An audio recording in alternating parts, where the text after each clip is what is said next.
আমাদের মধ্যে যারা ফ্লোরিস্ট, যারা ফ্লাওয়ার ডিজাইনার দীর্ঘ অনেক বছর কাজ করার পরও এখনও একটা সুন্দর হ্যান্ড বোকে, রাউন্ড বোকে 50 থেকে 60 বা 70 বা 100 পিস রোজ বানি 100 রোজ দিয়ে এখন একটা রাউন্ড শেপ ফ্লাওয়ার রেডি করতে পারতেছে না যারা, তাদের জন্য আজকের এই ভিডিওটা অনেক সেরা হতে যাচ্ছে।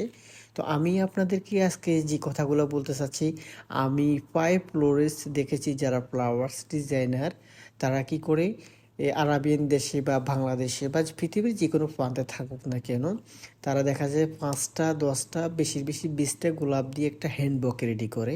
আর যখন আপনার 50 থেকে 100 পিসেস রোজের কোনো ফ্লাওয়ার বুকের বড় ধরনের সাইজের ফ্লাওয়ার বুকে অর্ডার আসে, তখন দেখা যাচ্ছে ফ্লাওয়ার ভোগে রেডি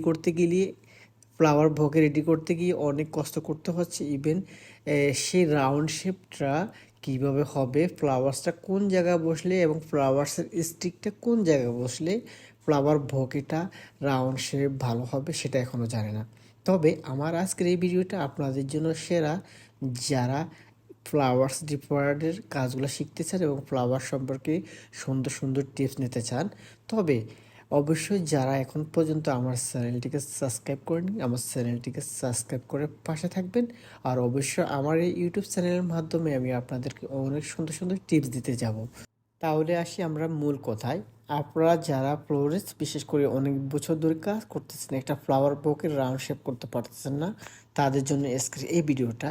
এই যে আপনারা দেখতে পারতেছেন আমি যে ফ্লাওয়ার্সটা কোন জায়গায় বসাচ্ছি, এক একটা ফ্লাওয়ার্সের রোজের পেজটা কোথায় বসবে, এবং রোজ বসানোর পরে আপনারা দেখতে পারতেছেন যে ফ্লাওয়ার্সের স্টিকটা, আপনারা ফ্লাওয়ার্সের স্টিকটা ফলো করেন। দেখেন আমার প্রত্যেকটি রোজ এক একটার সাথে একেবারে সুন্দর করে রাউন্ড হয়ে বসে গেছে।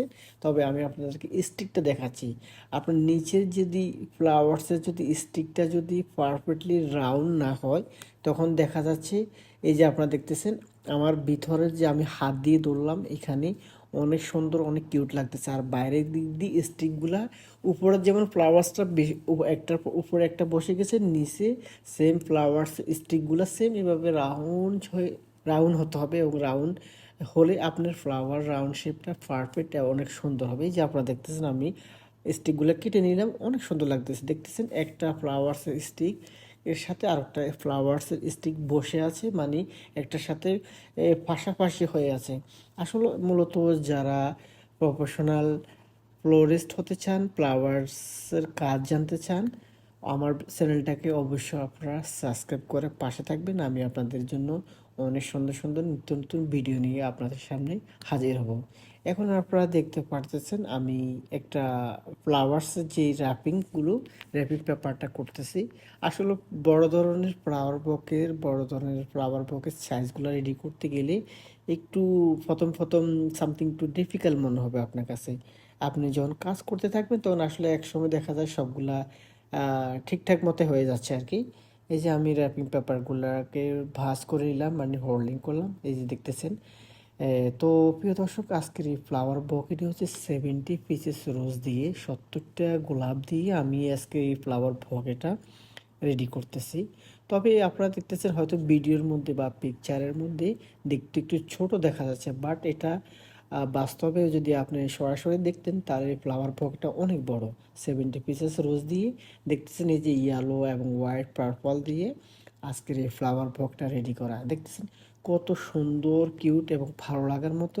আমি কিভাবে র্যাপিং করলাম এবং আমার ফ্লাওয়ার্সের স্টিকটা, আমি ফ্লাওয়ার্সের কথা বলতেছি, ফ্লাওয়ার্সের নিচে যে স্টিক অনেক অসাধারণ, অনেক চমৎকার লাগতেছে। যাই হোক প্রিয় দর্শক শ্রোতা, মূলত আমি ফ্লাওয়ার্সের রাফিং আমার মোটামুটি কমপ্লিট। তবে আমার এই ফ্লাওয়ার্সের পকেটটা আমার দোকানের জন্য, আমাদের পোয়ালা কোম্পানির এই পোয়ালা ওয়েবসাইটে রাখার জন্য আজকের এই স্যাম্পলটা আমি তৈরি করছি। এই যে আপনারা দেখতেছেন নিচের ফ্লাওয়ার্সের চাইতে ফ্লাওয়ার্সের স্টিকগুলো অনেক সুন্দর লাগতেছে। উপরের ফ্লাওয়ার তো হ্যাঁ অবশ্যই অনেক ভালো লাগার কথা। এই যে র্যাপিং পেপারটা অনেক অসাধারণ, অনেক চমৎকার। তো আজকের ভিডিওটা আপনাদের কেমন লেগেছে? যদি ভালো লাগে অবশ্যই একটি লাইক হয়ে যাবে। আর যদি আপনাদের কোনো মন্তব্য থাকে অবশ্যই কমেন্ট বক্সে কমেন্ট করে জানাবেন। চ্যানেলটি যদি সাবস্ক্রাইব করা না থাকে অবশ্যই চ্যানেলটিকে সাবস্ক্রাইব করে পাশে থাকবেন। তো আপনাদের মতামত জানতে আমি অপেক্ষায় থাকবো। আল্লাহ হাফিজ, আসসালামু আলাইকুম আ রহমতুল্লাহি ওয়া বারাকাতুহু।